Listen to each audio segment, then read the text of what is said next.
Me llamo Valeria Mendoza Cortés. Tengo 33 años. Vivo en la Ciudad de México, en un departamento pequeño en la colonia Roma que huele siempre a café recién hecho y a libros viejos. Trabajo como traductora freelance, paso las noches frente a la pantalla, con los audífonos puestos, tratando de ordenar frases ajenas mientras mi propia historia se desmorona en silencio. Ahora mismo, la sensación es la de alguien que intenta respirar dentro de un saco, cada inhalación cuesta, cada recuerdo deja un sabor metálico en la lengua. Estoy cansada y, sin embargo, necesito hablar, necesito que alguien escuche y sostenga la trama de lo que pasó. Antes de continuar, si te gustan las historias reales con heridas abiertas, considera suscribirte. Compartir esto no ha sido fácil, pero quizás alguien allá afuera necesita escucharlo. Mis padres intentaron ocultarme del inversor, pero él solo quería hablar conmigo. Es una frase ridícula si la cuentas en voz alta, y, sin embargo, esa absurda contradicción fue la que marcó los últimos 6 meses de mi vida.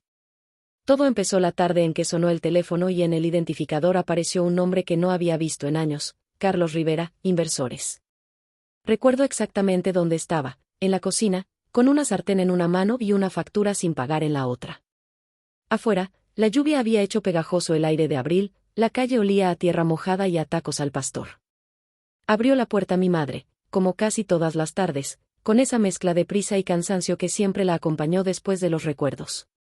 Tenía la cara pálida, las manos como mapas, y cuando vio la pantalla del teléfono supe por su mirada que algo antiguo se había vuelto presente otra vez. No contestes, me dijo con voz baja, urgente. No es para nosotros. Mi padre, desde el cuarto contiguo, murmuró algo que no entendí. Deja el asunto, no nos conviene, por favor. Siempre fue así, los silencios en nuestra casa eran tan densos que pesaban más que las palabras. Mi familia había aprendido a vivir con silencios protectores, con medias verdades, con puertas que no se abrían del todo. Mis padres habían querido protegerme de un mundo que creían voraz, pero sin darse cuenta me estaban enseñando a vivir con miedo. La primera vez que oí hablar de inversor fue cuando yo tenía 10 años. Mi padre, Javier, había tenido una pequeña empresa de construcción. No era grande, pero para nosotros era todo: seguridad, orgullo, el pan que mi madre llevaba a la mesa. Un día aquel hombre con traje elegante y manos enjabonadas apareció en su oficina con una oferta que parecía salida de una novela: capital, contactos, la promesa de elevarlo. Al principio fue euforia. Luego llegaron las llamadas en la madrugada, las reuniones largas, los contratos con letras pequeñas, los viajes a Monterrey, finalmente, la crisis. La deuda fue como un cáncer. Empezaron las demandas, la maquinaria se vendió, el taller quedó vacío. Mi padre se volvió un hombre hecho de cuentas pendientes y de silencios. No pasó mucho tiempo antes de que la calle comenzara a mirarnos distinto, la mercancía de la vergüenza. No es que te queramos ocultar, me dijo mi madre una noche, cuando yo tenía 17 y lo supe todo de golpe. Es que hay gente que no se conforma con reclamar dinero. Usan a los hijos. Usaron la palabra ellos como si fueran sombras. Mis padres me quitaron la libertad con promesas de protección. Me dijeron que era por mi bien que no saliera a ciertas horas, que no comentara dónde trabajaba, que cambiara de ruta. Me quitaron confidencias con la sonrisa de los que creen que la mentira es un bálsamo. No solo me escondieron la verdad de las personas, me escondieron la propia versión de mi historia, y esa apropiación se me cobró caro en soledad y en noches en vela. Cuando sonó el teléfono aquella tarde, mi corazón se encogió. Mi padre tomó el aparato con las manos temblorosas, miró a mi madre como si pidiera permiso, y entonces marcó. Yo me quedé en la cocina, escuchando la voz al otro lado. No era precisamente la de un villano de película, era la voz de alguien que envejecía, de alguien que en sus palabras cargaba algo parecido a la fatiga. Valeria, dijo, y fue la primera vez que me nombró directamente en años. Podía haber sido una casualidad, una llamada para ofrecer algo, para avisar de pagos. Podía haber sido cualquier cosa. Mis padres se cerraron como conchas, me ordenaron que me refugiara en mi cuarto, que cortara las luces, que hiciera como si no existiera. No entendía por qué tanto empeño. ¿Qué riesgo real representaba que ese hombre supiera que yo vivía? ¿Qué daño podía causarme?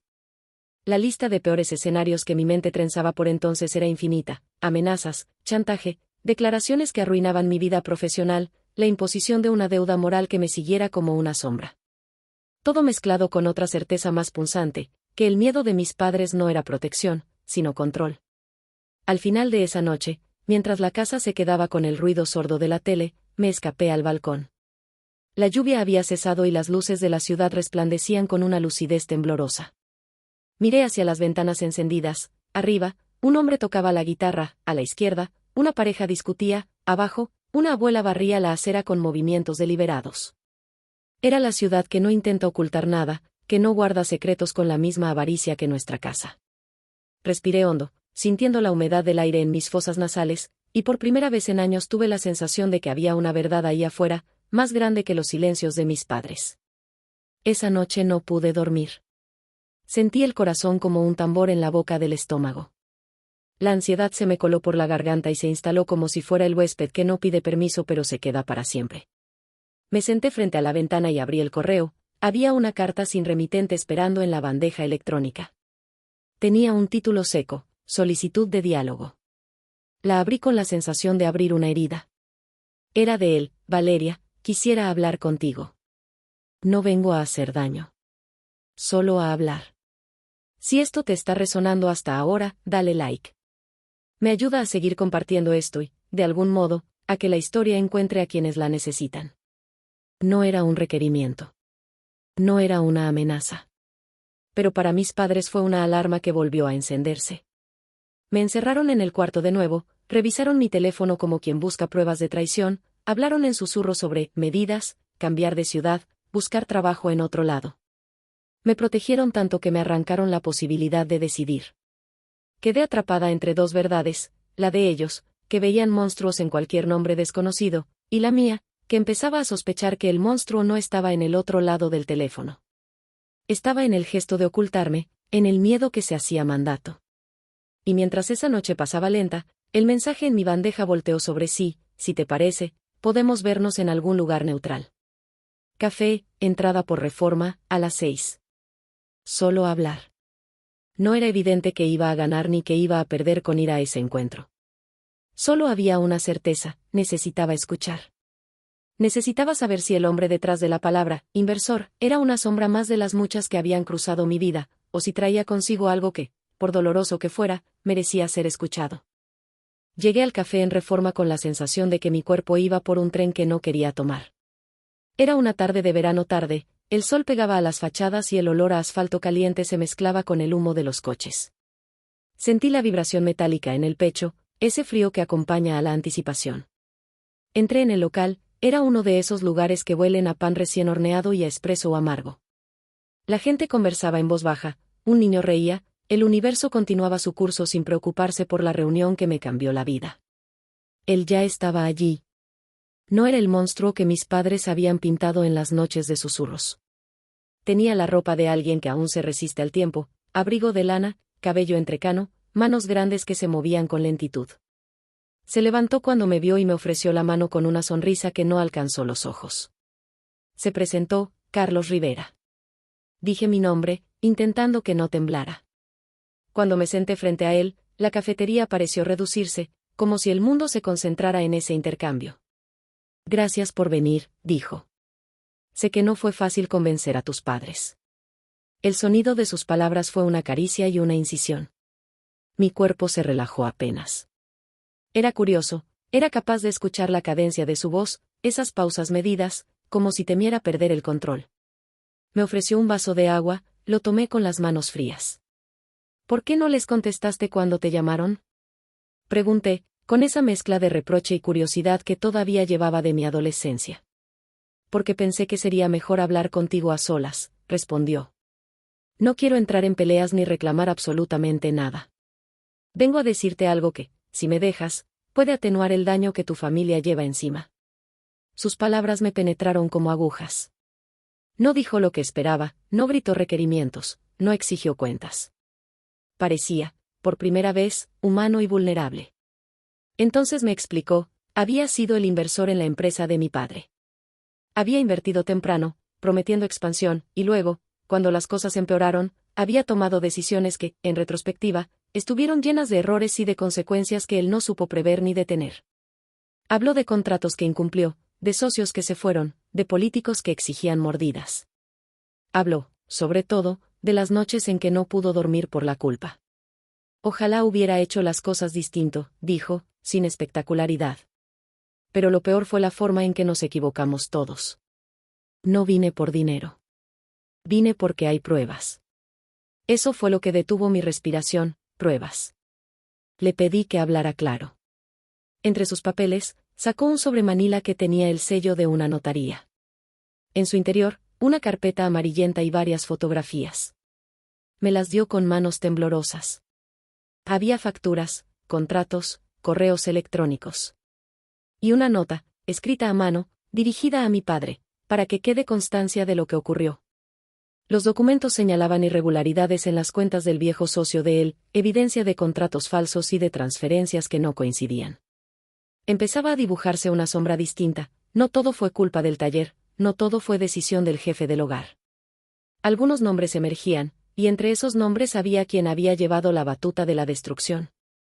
Mis ojos se llenaron de lágrimas, pero no eran lágrimas de alivio, eran de rabia y de sorpresa. Había pasado la mayor parte de mi vida alimentando la narrativa de que mi padre había fallado porque era débil o por mala gestión. Había normalizado su silencio como culpa. Pero allí, en aquella mesa, emergía otra historia, una red de engaños que nos había arrastrado sin que supiéramos los hilos que nos movían. ¿Por qué no lo hablaste antes?, pregunté, con la voz entrecortada. ¿Por qué no viniste cuando todo sucedió? Carlos se frotó las sienes, con esa expresión de quien carga un peso que no pediría a nadie. Me contó que había intentado. Me habló de llamadas que llegaron con amenazas, de cajeros automáticos vandalizados frente a las oficinas, de paquetes anónimos. Y también de una presión que venía desde lugares altos, que obligó a cerrar filas y a tomar decisiones que tuvieron repercusiones. Dijo que había sido cobarde en su momento, que prefería dejar que la historia pasara y que, de algún modo, la codicia y el miedo le habían llevado a acuerdos que hoy arrepentía. Pero sobre todo repitió algo que no esperaba: no vine por venganza. Vine por verdad. Al escuchar aquello, mi pecho se abrió y se cerró. Tenía la sensación de que alguien me ofrecía la posibilidad de reescribir la trama de mi familia. Pero cada nueva pieza levantaba otra duda: si estas pruebas demostraban que mi padre fue manipulado, ¿por qué mis padres me habían escondido? ¿Por qué me dijeron que era por mi bien? ¿Ocultaron también estas pruebas? El interrogante latía en la mesa como un insecto. El café, que hasta entonces había sido un ancla, se convirtió en un testigo. Miré a Carlos. No era un santo, pero tampoco era la bestia que habíamos imaginado. Sus ojos tenían manchas de fatiga y arrepentimiento. Quizá lo que él quería era que yo conectara los puntos y supiera la verdad que ellos habían guardado. La conversación comenzó a desgarrar viejas costuras de la casa. Regresé a casa con la carpeta en mi bolso, el peso de la evidencia contra mi cuerpo. Mis padres se pusieron rígidos cuando vieron los papeles. No hubo gritos al principio, hubo miradas que decían más que cualquier insulto. Mi madre, que siempre usaba el sarcasmo como una coraza, me miró con ojos que parecían pedir clemencia. ¿Qué es eso?, preguntó mi padre, con la voz que no le pertenecía. Pruebas, dije. No parecen buscar dinero, parecen buscar quien pagó la cuenta. Entonces mi hermano menor, Diego, quien vivía aún en la casa de mi infancia, apareció en la sala como un testigo involuntario. Estaba delgado, con ojeras, y su miedo se había convertido en ira. Siempre pensé que papá fue un idiota, gritó. Mi madre se tapó la cara con las manos y empezó a sollozar. La sala se llenó de ruido, palabras rápidas, acusaciones, pero también confesiones contenidas, como si la carpeta fuera un detonador. Mis padres se defendían con el argumento del miedo: te protegimos, no queríamos que te usaran, no sabíamos a quién recurrir. Nos tapamos para no quedar expuestos, confesó mi padre en un momento. Y después no supimos cómo volver a decir la verdad. Suave pero firme, saqué el documento más importante, una carta firmada por un notario que literalmente devolvía la responsabilidad a otro nombre. En ella había una mención explícita de transferencias que nunca aparecieron en nuestros libros, y un listado de testigos que podían atestiguar que no todo fue culpa del taller. Fue como una soldadura, dejó ver lo que antes solo se insinuaba. Mis padres se miraron. El silencio que siguió fue distinto al que había conocido siempre, no fue protector, fue herido. Teníamos miedo de las represalias, dijo mi madre. No solo por el dinero. Creí que si hablábamos nos harían daño. No sé por qué te escondimos en concreto. Pensé que era lo mejor. En ese momento comprendí que la historia que mis padres me habían fabricado buscaba un resguardo, no solo para mí, sino para ellos mismos. Ocultándome, creían proteger su dignidad, su integridad. En sus miedos había también culpa, y la culpa se toma la licencia de moldear la realidad. Me quedé con la carpeta en la mano, con la ciudad que no dejaba de vibrar afuera, y con un gesto distinto, la posibilidad de pedir justicia, o al menos de nombrar la verdad en voz alta. Si esto te está resonando, suscríbete, no porque yo quiera seguidores, sino porque contar estas historias necesita un eco. Esa noche, en la cocina, mi padre habló por primera vez en años sin ocultar la voz. Salió en un temblor, si hubiéramos sabido. Y yo, que durante mucho tiempo llevé su silencio como una losa, me encontré con la posibilidad de pedir cuentas. No para destruirlos, sino para entender. ¿Por qué con la verdad vienen preguntas difíciles? ¿Quiénes son culpables? ¿Qué fue negligencia y qué fue persecución? ¿Y qué hago yo con esta información que podría cambiarlo todo? La carpeta se convirtió en el corazón de la casa. La dejé sobre la mesa como quien deja una pieza quebrada para que todos la miren, tal vez, decidan cómo unirla de nuevo. Comencé a investigar por mi cuenta. Durante días me encerré en mi cuarto, con el portátil y la luz tenue, leyendo correos, comparando números, llamando a viejos conocidos del taller que todavía guardaban rencor y memorias. Era una tarea que me hacía daño y bien al mismo tiempo. Cada nombre nuevo que aparecía me acercaba a la verdad, pero también reabría cortes que creía cicatrizados. Mi hermano Diego reaccionó con furia a la revelación. Para él, la carpeta era una traición, nos la dieron a nosotros tarde, decía, nos dejaron caer. Empezó a frecuentar la fonda de la esquina, a beber más. Mi madre se refugió en la iglesia del barrio y en la costura, como si coser pudiera recomponer los pedazos de su alma. Mi padre, por su parte, se volvió pequeño, más delgado, con esa postura de quien ha perdido tantas batallas que decide no luchar más. En medio de esa fractura, Carlos volvió a aparecer. Me llamó y pidió que lo viera en otro lugar, una pequeña biblioteca pública, donde los libros olían a papel viejo y a esperanza. No traje a nadie. Fui sola, y entendí que la decisión debía pasar primero por mí. ¿Quería confiar o cerrar la puerta definitivamente? Traigo esto, dijo él, y me extendió otro sobre. No lo estuve guardando. Simplemente no supe cómo enfrentarme a ello.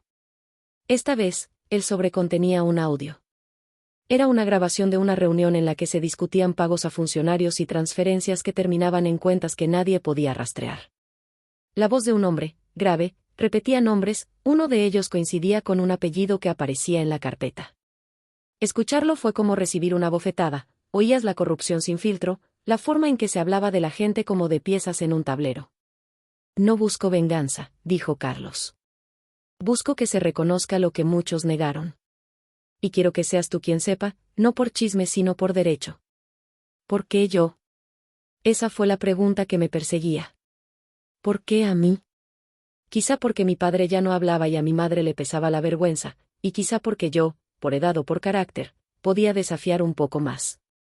Quizá porque él quería redención y encontraba en mi mirada un receptor confidencial. No lo sé con certeza. Lo que sí sé es que, en esa biblioteca, me dio la opción de llevar esos audios a un periodista que conocía, alguien que había investigado corrupción en la alcaldía y que podría acompañar una denuncia con pruebas sólidas. La idea me llenó de miedo. Presentar una denuncia era exponer a la familia, a los tuyos, a ti misma. Pero también era poner un nombre a la injusticia. Fue entonces cuando comprendí que no se trataba solo de desenterrar el pasado, se trataba de decidir qué queríamos ser después de saberlo. Regresé a casa con las manos temblorosas. Esa noche, una discusión que hacía tiempo se incubaba estalló. Diego me atacó con palabras cortantes. Nos vas a hundir, dijo, no sabes lo que significa vivir con miedo. Mi madre, llorando, me habló de la humillación, de las noches en que tuvieron que esconder documentos, de cómo recibieron cartas anónimas pidiéndoles que se fueran, que vendieran la casa. De alguna manera, la verdad que yo sostenía se enfrentaba a la supervivencia que ellos practicaron. ¿Y tú crees que esconderme me salvó? Le pregunté. ¿Crees que vivir en la mentira fue mejor que saberlo todo? Me miró con la vehemencia de quien no admite reproches y con la ternura de quien teme perderlo todo. La disputa no fue solo sobre documentos, fue sobre la elección de vivir en la sombra o en la luz. En el medio, mi padre, que ya no podía sostener ni la bronca ni la culpa, se recluyó en su taller vacío y dejó que el tiempo pasara. Finalmente tomé una decisión que no fue heroica, llamé al periodista. Le entregué una copia de la carpeta y del audio. Le pedí confidencialidad, y él prometió investigar. Al día siguiente apareció un pequeño reportaje en un medio local. No fue titular nacional, pero fue suficiente para que el nombre saliera de las sombras. La nota hablaba de irregularidades, de nombres implicados, de transferencias sospechosas. Nada aún era concluyente, pero había aire. La casa cambió. Las miradas se volvieron más derechas pero también más temerosas. Empezaron a llegar llamadas, no precisamente amenazas, sino preguntas, intenciones de negociar, de reparar. Mi madre se enfermó por unos días, su presión arterial subió con la incertidumbre. Diego se fue a vivir con una amiga por unos meses, necesitaba alejarse del sitio donde el pasado lo miraba a la cara. Mi padre, por su parte, empezó a hablar con más frecuencia. Llamaba tardes enteras y, en voz baja, me decía que me perdonaba por no haber sabido antes, que fue su culpa por confiar en quien no debía. Una noche, cuando pensé que todo se dirimía entre palabras y papeles, recibí una visita en la madrugada. Eran las 7, y el golpe en la puerta fue seco. Abro y encuentro a Carlos, empapado por la lluvia, con ojos que parecían mucho más jóvenes de lo que su rostro demostraba. Tu madre me llamó, dijo sin preámbulos. Dijo que quería hablar. Dijo que quizás, que necesitábamos cerrar un ciclo. Lo dejé entrar. Hablamos. Ella, que había permanecido en el umbral durante años, habló con una sinceridad que antes se le negaba. Confesó que había tenido miedo, no solo por nosotros sino por ella misma. Dijo que cuando todo ocurrió, hubo ofertas, pagos para que se retractaran, amenazas veladas. Fue entonces que entendí que el acto de esconderme fue un intento de proteger una familia que no supo elegir los aliados correctos. No justificaba la ocultación, pero la explicaba. No estoy pidiendo perdón para exculparme, me dijo. Te pedimos que entendieras que nos movió. Fue una de las pocas veces en la vida en que logré ver la vulnerabilidad completa en mi madre. Sus manos temblaban. Su confesión no pedía absolución, sino una posibilidad de diálogo. Y en ese momento la figura del inversor, que para mí había sido la amenaza, dejó de ser solo eso, era, también, quien quería que supiéramos. La investigación avanzó como una marea que viene y va. A veces parecía que todo se iba a disipar, otras, que golpeaba con furia. El periodista encontró más piezas. Testigos que habían permanecido en el borde empezaron a hablar, un contador que había trabajado para la firma accedió a compartir correos. Salieron nombres. No me resultó cómodo ver cómo la prensa, con su voracidad, cuchicheaba en la plaza sobre la desdicha de nuestra casa. Sin embargo, la verdad, aunque dolorosa, tenía una plasticidad liberadora. En medio de esto, Carlos me pidió que lo acompañara a una reunión con su abogado. Quería que yo estuviera presente, dijo, porque sentía que debía dar la cara directamente a la familia. Acepté, no porque creyera que él fuese un heroico redentor, sino porque necesitaba ver de frente lo que algunos llaman arrepentimiento. En la oficina del abogado, un lugar con paredes de madera y ventanas que dejaban pasar la luz como si todo fuera declaración, Carlos habló con honestidad. Ofreció documentos que implicaban a terceros, propuso que parte de lo que quedó en sus manos se devolviera de forma que beneficiara a los trabajadores del taller, no a él. Habló de su envidia adulta y de las decisiones hechas por miedo. Dijo que le costaba ver nuestras vidas destrozadas por algo en lo que él había participado. Permitió, sin histrionismos, que su voz tuviera una fisura humana. Mi madre estuvo ahí, y fue un momento que dejó a todos callados. Se levantó, temblando, y extendió la mano. No fue un gesto de reconciliación absoluta, fue un intento de diálogo. Carlos la miró, y por un segundo lo que vi en su rostro fue el desmantelamiento de la bestia que mi familia había imaginado. Había arrepentimiento, sí, pero también el reconocimiento de que los actos no se borran con disculpas. No vine a comprar mi tranquilidad, dijo él en un momento. Vine a reparar lo que puedo. Tiene sentido creer que el dinero resuelve, a veces lo hace. Pero lo que realmente necesitaba era un gesto de verdad. Mi familia, a pesar de su orgullo, aceptó una oferta que no saldaba deudas morales pero sí ofrecía alternativas, apoyo a los extrabajadores, documentación para limpiar nombres, la posibilidad de recuperar algo parecido a la dignidad. No fue todo. Nada se arregló en una tarde. Pero hubo pasos. Diego volvió a casa, cauteloso, viendo en la propuesta una oportunidad de estabilizar su vida. Mi madre comenzó a sonreír con menos miedo. Mi padre empezó a salir del taller y, en un gesto que me sorprendió, me pidió que lo acompañara a uno de los actos públicos donde se reconocería a los damnificados. Fue la primera vez en mucho que lo vi hablar en público, su voz temblaba, sí, pero también había una nueva liviandad. El escándalo público trajo consecuencias. Algunos nombres se vieron forzados a dar explicaciones. No todo resultó en condenas, pero sí en renuncias y en una investigación formal. Hubo días en que pensé que la verdad nos iba a salvar, y días en que pensé que solo la exponía. Aprendí que la justicia es lenta y que la verdad no garantiza paz. En el proceso me di cuenta de algo esencial: mis padres no intentaron ocultarme solo por miedo al inversor, me ocultaron para sostener una construcción emocional que no sabían derrumbar. Fue una defensa, mal hecha, que se transformó en manipulación. Ese descubrimiento fue cruel. La protección había sido, en sí misma, un abuso sutil. Pero también tuve que reconocer que la culpa no era solo de ellos. La vida se compone de decisiones difíciles y de errores monumentales. Hubo, sin embargo, una noche que no olvidaré. Carlos vino a la casa con una caja pequeña. La posó en la mesa de la cocina y dijo: «Hay algo que quiero devolverte». Dentro había una libreta con notas, recortes, fotos, un recibo manuscrito por mi padre con anotaciones íntimas, detalles que mostraban cómo mi padre había tratado de mantener la empresa a flote. Era una especie de testamento administrativo, pero también un gesto: devolver la memoria. «Esto es de él», me dijo Carlos. Nunca debimos tirar su trabajo a un costado. Cuando todo se rompió, lo desechamos como si fuera basura. Sostuve la libreta con las manos temblorosas. Era la evidencia de la persistencia de mi padre, de su dignidad. Sentí el calor de un llanto que me venía desde muy adentro. Fue una catarsis ruidosa y solitaria. Esa noche dormí con la libreta bajo la almohada, como si custodiara algo sagrado. La relación con Carlos no se transformó en amistad. No hubo novelas de redención instantánea. Pero hubo respeto. Él se convirtió en un personaje en la trama de mi vida, el hombre que, a ojos de mis padres, era amenaza, el hombre que, a mis ojos, fue la posibilidad de mirar de frente lo que se había escondido bajo la vergüenza. Me enseñó que a veces los enemigos no son tan oscuros como se pintan, y que a veces la verdad es entregada por manos que también han fallado. Si esto te está tocando, coméntalo abajo. Me interesa saber si alguien más vivió algo parecido. Los meses siguientes fueron de consolidación y de pequeñas heridas que cicatrizan despacio. Logramos, en buena medida, limpiar el nombre del taller, algunos trabajadores recibieron compensaciones, mi familia empezó a recomponer su rutina con la dureza de quien aprende a caminar de nuevo. Diego consiguió un empleo estable y mi padre volvió a hacer pequeñas reparaciones, con la satisfacción de quien reconstruye algo más que paredes. A 2 años de aquel llamado que desencadenó todo, me siento otra.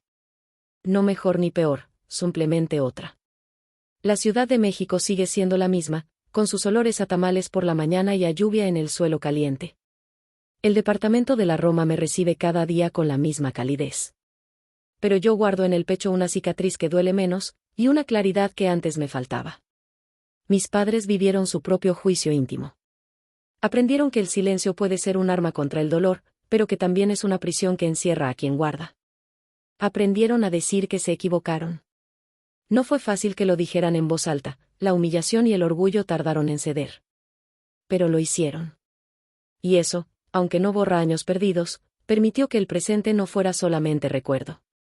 Con Carlos mantengo una relación de respeto y de límites claros. No es mi padre ni mi amigo del alma. Es alguien que un día tocó la puerta con pruebas, con arrepentimientos y con la voluntad de hablar. Sus gestos no solucionaron todo, pero abrieron caminos. Aprendí que la gente puede ser dañina y, al mismo tiempo, penitentemente humana. El mundo no suele permitir soluciones limpias, nos da, en su lugar, pequeñas reparaciones que tenemos que convertir en dignidad propia. La lección más profunda que saqué es que la verdad es una forma de libertad que no siempre viene sin costes. Elegirla fue elegir el conflicto, sí, pero también fue elegir la posibilidad de reconstruir sobre bases menos frágiles. Aprendí que proteger a alguien no siempre se hace ocultándolo, a veces hay que dejar que se arme de valor y enfrente el mundo. Y aprendí, sobre todo, que pedir perdón no es verbo suficiente, se necesita la acción que lo acompañe. Si algo de esto te resuena, te invito a compartir tu historia en los comentarios. Me comprometo a leer cada palabra. Hoy, cuando paso por Reforma, donde nos vimos por primera vez, me detengo a mirar las mesas de café, las manos que sostienen tazas y las voces que se entrelazan. Pienso en mi padre, que volvió a levantar el martillo, en mi madre, que volvió a coser sin tantos miedos, en Diego, que aprendió a no huir. Pienso en cómo un hombre en la pantalla del teléfono puede destapar años de secretos, y en cómo a veces la gente te quiere proteger de cosas que, en realidad, debes enfrentar para poder sanar. Mi historia no tiene un final de película. No hay reconciliación miraculosa ni un instante en que todo queda perfecto. Pero hay una verdad que pude nombrar, y eso ha cambiado mi vida. Tengo días de nostalgia feroz y noches en que la culpabilidad me visita inesperadamente. A veces me pregunto si hice lo correcto, si al exponer la verdad no expuse a los míos a nuevos peligros. No tengo respuestas definitivas. Solo sé que, en la balanza, la honestidad me dio herramientas para construir una nueva relación con mis padres y conmigo misma. Si te gustó esta historia y quieres escuchar más relatos reales, no olvides suscribirte y darle like. Y si alguna parte te inspiró a contar la tuya, compártela abajo, leeré cada comentario y prometo responder cuando pueda. Las historias, como esta, no se curan en soledad, se curan cuando encuentran eco. Al final, lo que más me conmueve es que el inversor, el hombre que mi familia temía, decidió, en un acto sencillo y tardío, hablar. Y hablar fue lo que empezó a deshacer la madeja. Hablar con verdad, aunque duela, es el primer paso para reconstruir. No es una garantía de paz permanente, pero sí es una apuesta por no repetir los silencios que nos lesionaron. Esa, por ahora, es la lección que me acompaña.